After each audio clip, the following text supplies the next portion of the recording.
guys going? Welcome back to the channel. Great day. Here we are back inside the office, and today in this video we're gonna break down some groundbreaking news for all of us Corvette enthusiasts. So in today's podcast it should be a ton of fun. That being, if you haven't seen the Super Bowl, you may not know already what we're talking about in today's video, but there was a teaser from Chevrolet. Well, not quite a teaser, an advertisement teaser that was part of the commercial segments of the Super Bowl. They actually brought back Dr. Evil, and they announced that in 2025, Chevy is bringing in 30 new EVs. And the main headline says, "We're going all EV." That is the interesting thing to look at, because when you consider what that means for us Corvette enthusiasts and the framework of each model coming out from here on and forward, right?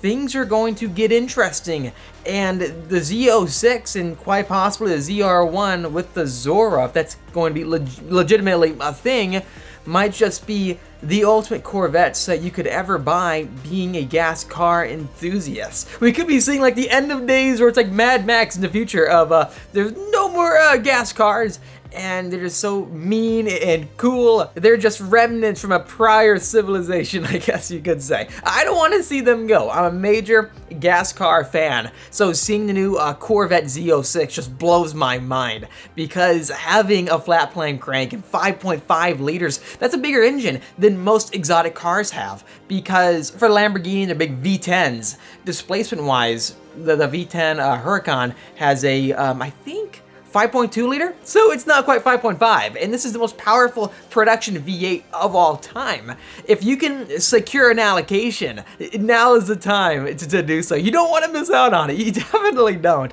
But anyways, back to the point of this video.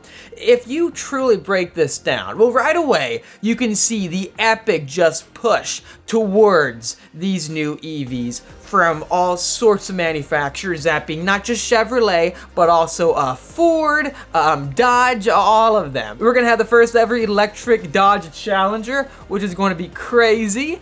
And they haven't quite announced if it's a Challenger yet, but I'm crossing my fingers. They name it like Barracuda or something like that. It'd be cool to get a different name, actually. Going down this route and making these EVs, I'm personally all for it. I'm all for it, as long as they can make them sporty and fun. If they can do that, then boom, we are set. Most EVs I look at, even the Plaid, I had the chance to drive the Plaid recently. It was a ton of fun. It was a good friend's car, and it's the way it accelerates. You just fly back in your seat. It's violent, but it doesn't have that thrill and edginess that like my C8R has. And all of you have to know what I'm talking about, because many of you own like new mid-engine Corvettes or Ferraris or Lamborghinis, even Mustangs. They have this style to them where they're cool, but most electric cars, that's not their aim. That's not their aim. They're going after a completely different mindset, audience base, etc. Just imagining the all-new electric Corvette, the E-Ray, for example, and then picturing going to the racetrack and not hearing any noises, or watching a GTLM race or a Le Mans race and hearing basically nothing except for like a fly by you, and then it's like pitch quiet once they're gone. We're not gonna have any more the moments of, I can hear a loud car coming, I can hear it coming. Is it a Ferrari? Is it a Lamborghini? Is it a Mustang? That's not gonna happen anymore, because everything's gonna be electric. You can make your Tesla sound like anything you want. The USS Enterprise. That's the future.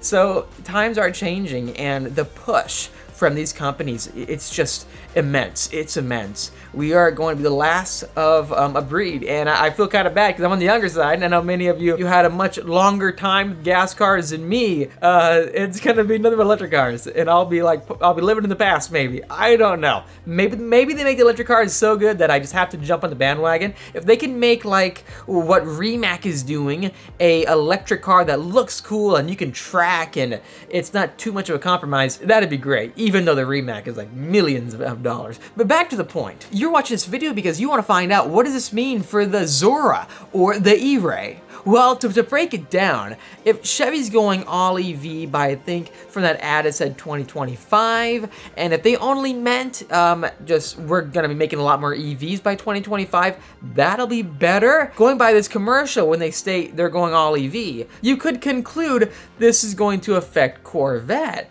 And I don't see them making like crazy gas car and engines, all that stuff after 2025, just based off the news articles and all the press releases that GM is doing, showing how committed they are to what they're saying is a sustainable future. If that's the case, we could be seeing the new ZR1 by 2025. And mathematically, that kind of makes sense, doesn't it? Because if it's right now 2022, we have a 2023 Z06 coming, and then after that, about 2-3 years of the Z06 until ZR1, that makes sense. And then we could see Zora as the final hoorah, the send-off version of the Corvette before they go all EV, by them making it a hybrid, by them showing how, yes, you like gas cars, but also try out some electricity. We bet you'll like that too. And then after that, boom, to be gone. At least that is what I'm concluding. That is what I'm estimating is going to happen. And since the ZR1 and so forth is usually a 1-year run, what if we see like the ZR1 and Zora roughly come out in the same time frame, and you just gotta pick and choose? Like the Zora is the 4GT level variant, because the 4GT, you know, for the new generation is $500,000. This new Zora could be like a carbon fiber bodied all-out version, like what Ford did, making like 1,000 of them. The ZR1, they'll make 3,000, just like the 2019 variant. The point I'm trying to make is that it's coming to an end. We're getting closer and closer to the end here, and it's gonna be very unfortunate. And if you can secure one of these vehicles, like a Z06 or a ZR1, even a Zora, you are going to be, I think, set. What do you think? Please let me know in the comment section down below. Hope you enjoyed this podcast update over here in the office. Crazy work day, but I'm watching the Super Bowl and seeing the commercial. It got my brain starting to roll. It's starting to think. So I do want to ask all of you, what do you think? Please let us know in the comment section down below. Also, if you are interested in number 8 Corvette CAR, please email me at thespeedphenom@gmail.com. Looking forward to hearing from you. The car is for sale. I'll be selling for a good price as well, because I'll be transitioning out of it into our next Corvette coming in. So stay tuned for our Corvette Z06 content as well. If you're a collector, hey, there's only one CAR008.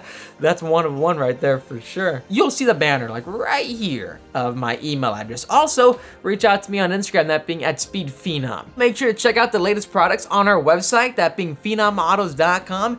Pick yourself up some amazing Speed Phenom merch and help support the brand and help us be able to continue to bring you the best automotive content possible on the racetrack and elsewhere, testing out these brand new performance vehicles from a track driver and performance driver's perspective. All proceeds help to support this channel, so I really appreciate it. It just means so much. Anyways, thanks for watching this video. If you liked it, make sure to hit that like button. It really does help me out. Also, subscribe for much more great content coming out your way. I'll see all of you in the next episode.